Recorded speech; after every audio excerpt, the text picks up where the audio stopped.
मी मस्त बनवली आहे ही रेसिपी. चला तर मग झटपट वेळ न वाया घालवता आपण रेसिपी डायरेक्ट बघून घेऊया कसं बनवलेले आहे. मस्त चमचमीत ह्या उपवासाला एकादशीच्या निमित्ताने मस्त चमचमीत खाऊया.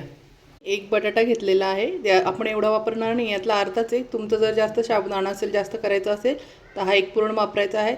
इथे मी मणुके घेतलेले आहे दोन्ही प्रकारचे. तुम्ही एक प्रकारचं घेतलं तरी चालणार आहे. इथं मी भाजलेल्या शेंगदाण्याचा कूट घेतला आहे आणि इथे मी खोबऱ्याचा केस घेतलेला आहे. बघू शकता बारीक जो खोबऱ्याचा बुरादा येतो ना तो घेतलेला आहे मी.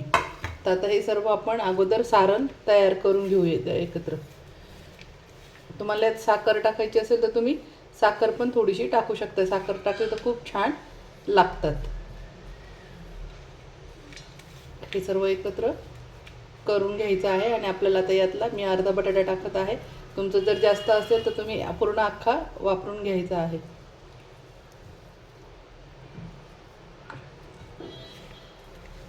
अशा पद्धतीने आता सर्व हे सारण एकजीव करून घ्यायचं आहे.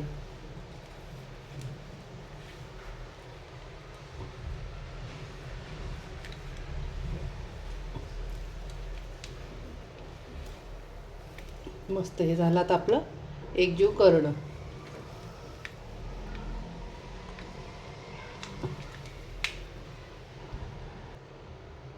इथे मला सारण थोडं कमी वाटतंय त्याच्यामुळे मी हा पूर्ण बटाटा घेऊन घेते. तुम्ही तुमच्या हिशोबाने घ्यायचे. 2 बटाटे, 3 बटाटे, 4 बटाटे जेवढे तुम्हाला बनवायचं आहे त्यानुसार तुम्ही बटाटे घ्यायचे आहे. इथे माझं कमी असल्यामुळे मी हे आता हे 4-5च वड्यासाठी घेऊन राहिली मी. मस्त अशा पद्धतीने सगळं एकत्र करून घ्यायचं.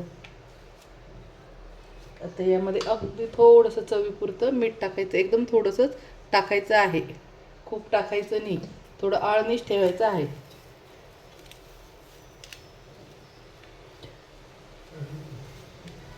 मस्त अशा पद्धतीने आता छान गोळा आपला सारणाचा तयार झालेला आहे.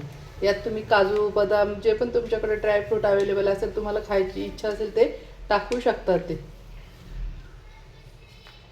पण इथं मी शेंगदाण्याचं कूट घेतल्यामुळे ड्रायफ्रूट फक्त मणुकेच घेतले, काजू बदाम टाकलेले नाही. तुमची इच्छा असेल तर तुम्ही घेऊ शकता ते.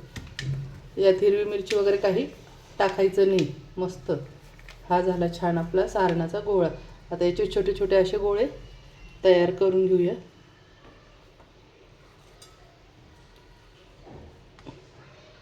अशा पद्धतीने छोटे छोटे साईजचे करून घ्यायचे आहे.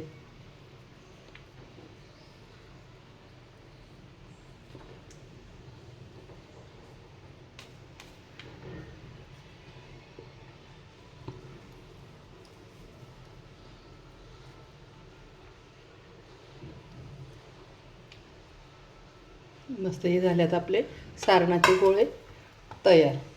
आता दुसरं तुम्हाला बॅटर याचं आता दाखवते. इथे हा एक बटाटा घेतला आहे. त्यानंतर आता इथे मी साबुदाणा घेऊन घेत आहे.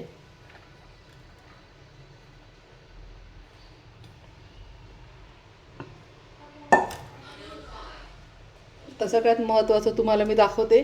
मी जी हिरवी मिरचीची पेस्टची रेसिपी टाकली होती मागे, एका ताईंची होती ही कमेंट आलेली होती, हिरवी मिरचीची पेस्ट दाखवा. तर ही बघून घ्या. मी त्या दिवसाची आणि मी आज डबा उघडते, तुमच्यासमोरच उघडते. बघू शकता फॉईल पेपर. तर तुमच्या लक्षात येऊनच जाईल तर मी हा डबा ओपन केलेला नव्हता. बघितलं, जे खरं आहे मला त्याच रेसिपी दाखवायला आवडते. जास्त व्ह्यू किंवा सबस्क्राईब वाढवण्यासाठी मला हे खोटं काही पण दाखवायचं आणि आपल्या यूट्यूब फॅमिलीला फसवायचं हे मला बिलकुल पटत नाही. तुम्ही बघू शकता मी तुमच्यासमोर फॉईल पेपर एकदा खोलला तर तो डबल लावता येत नाही, काही वेळा फाटून जातो. मी तुमच्यासमोर उघडला आहे आणि अजून त्याला मी चमचा पण नाही लावला आहे. बघू शकता किती हिरवीगार आहे. आता तुम्हाला दाखवते. आता आपण याच्या खालची पण बघू शकतो. वरचा लेअर जर एवढा हिरवा आहे तर अजून खालचं बघू शकता किती हिरवागार आहे. काही फरक वाटतोय का तुम्हाला? जो वरचा लेअर होता, थर जो आपण तेल टाकेल तो आणि खालच्या थरमध्ये सगळीकडून कोटिंग एकच आहे. तर ज्यांनी पाहिले त्यांना तर ठीक आहे, पण ज्यांनी नसेल पाहिलेला तर वाटलंच तर मी याची लिंक खाली टाकून देईल. तर तुम्ही बघू शकता ही वर्षभर पण ग्रीन चिल्लीची पेस्ट आहे हिरव्या मिरचीची. तर ही खराब होत नाही, टेस्ट तशीच राहते आणि सगळ्यात महत्त्वाचं कलर बदलत नाही. बघितलं, आपण यात विनेगर वगैरे असं काहीच टाकलेलं नाही आहे, पण किती हिरवीगार राहते. याची लिंक हवी असेल तर मी तुम्हाला नक्की देते. तर ही अगदी थोडीशी इथे थोडी टाकून घ्यायची, कारण की ह्या मिरचींची पेस्ट तिखट होती.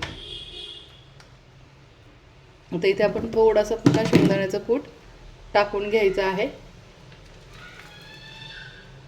शेंगदाण्याचं कूट तुम्ही अंदाजे बी टाकू शकता ते, किंवा 1 वाटी साबुदाणा भिजलेला असेल तर अर्धी वाटीला थोडासा कमी शेंगदाण्याचं कूट टाकून घ्यायचं आहे. आता आपण हा बटाटा पण यातच कुस्करून घ्यायचा आहे आणि छान एकजीव पीठ करून घ्यायचं आहे. बघू शकता असं मस्त एकजीव करून घ्यायचं. आता चवीनुसार अगोदर मीठ टाकून घेऊया. सारणमध्ये मी मीठ कमी का टाकायचं बोलले, कारण की आपलं हे जे वरचं कोटिंग राहणार आहे तर यात पण मीठ येतं, त्याच्यामुळं सारणमध्ये मीठ हे बेताचं टाकायचं असतं.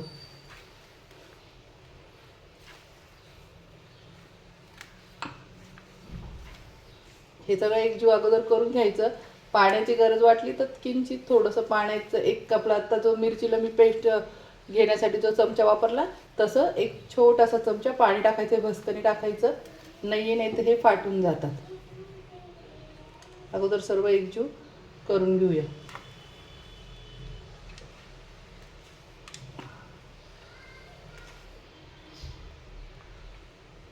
मस्त असं एकजीव करायचं. हा जो साबुदाणा आहे हा मी रात्रीच भिजत घातलेला आहे, त्याच्यामुळे खूप छान भिजून गेलेला आहे. तुम्ही पण एकादशीच्या आदल्या दिवशीच रात्री साबुदाणा छान भिजत घालून द्या, जेणेकरून तुमची खिचडी पण खूप छान मोकळी होईल आणि असे पॅटीस किंवा वडे पण करायचे असेल तरी ते पण छान बनतील. साबुदाणा जर प्रॉपर छान भिजला तर खिचडी वगैरे काही कधी फसत नसतं. मस्त. आता इथे थोडंसं मला पाण्याची गरज वाटते, मी थोडासा पाण्याचा शिपका करून घेते. एकदम बघितलं तुम्ही, मी एकदम छोटासा पाण्याचा शिपका मारून घेतलेला आहे. हे दाबून दाबून छान मळायचं आहे. आपण पोळ्यांचे पीठ भिजतो त्याच्यापेक्षा थोडासा जोर देऊन हे छान एकजीव करून घ्यायचं आहे. इथे मला अजून थोडी पाण्याची गरज वाटते, मी थोडं अजून एकदा शिपका देऊन घेते. बस. आता नाही टाकायचं, म्हणजे जे आपला पोहे खायचा चमचा आहे त्याचे मला फक्त 2 चमचे पाणी लागलेलं आहे याचं मस्त बॅटर बनवायला. हे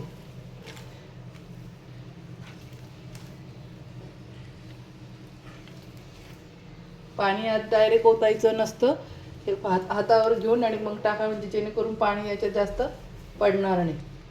हे झालं आपला आता छान हा गोळा. आता इथे थोडासा पाण्याचा हात आपल्याला ओला असा करून घ्यायचा आहे.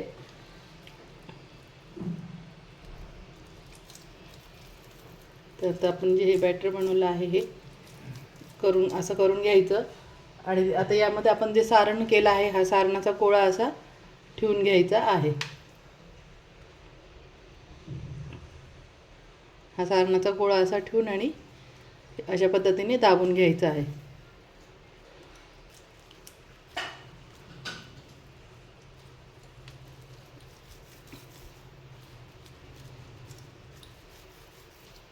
आणि मस्त आता आपण याला सिलेंडर शेपचा आकार देणार आहोत.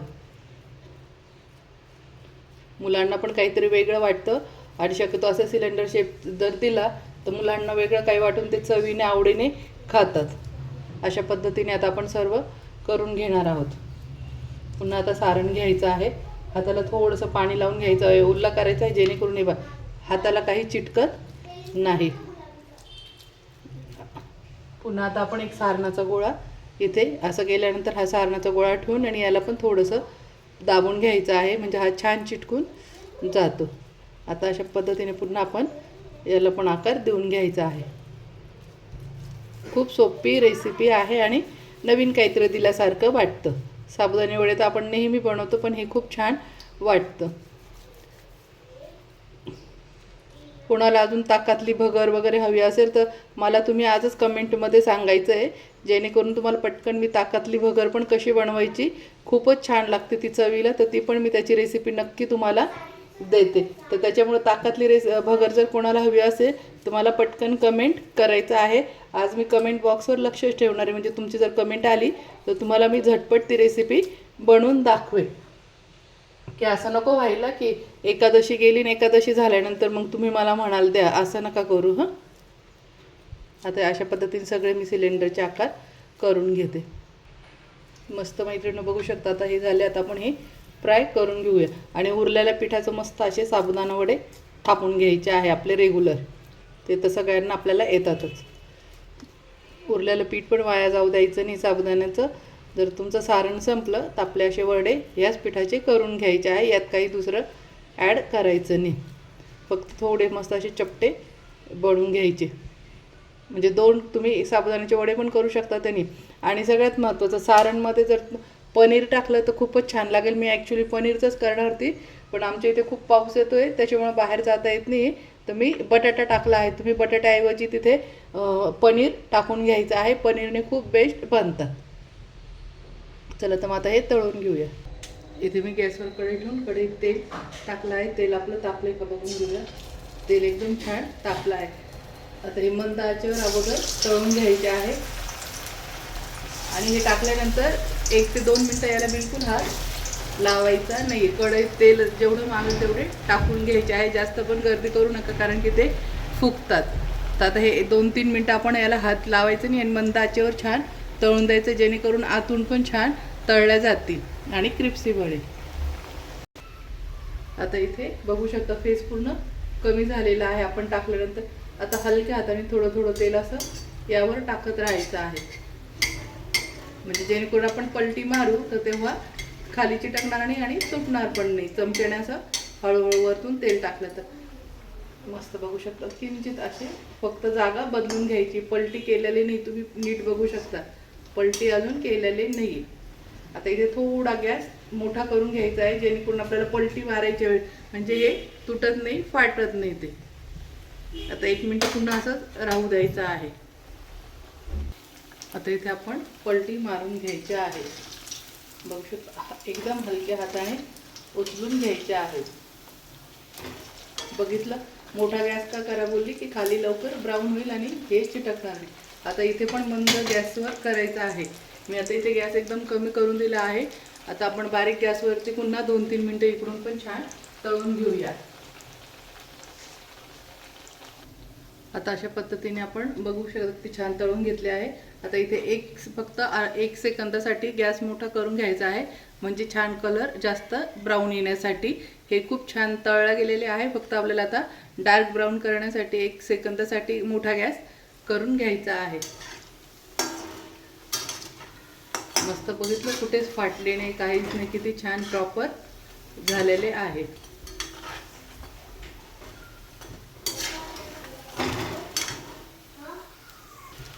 मस्त आता हे झाले तळून. आता आपण याला काढून घेऊया.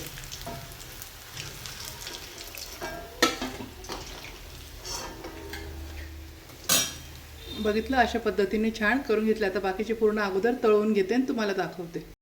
मस्त हे झाले आता आपले छान वडे. तर तुम्ही आता असे पण सर्व करू शकता ते, किंवा मग तुम्हाला जर जास्त छान असं काहीतरी लुक चेंज करायचं असेल तर तुम्हाला दाखवते. इथे मी चाकू घेतला आहे. हलक्या हाताने कापायचं, नाही तर फसकणी फाटून जातं. एकदम हलक्या हाताने असे बाईट करून घ्यायचे आहे छोटे छोटे.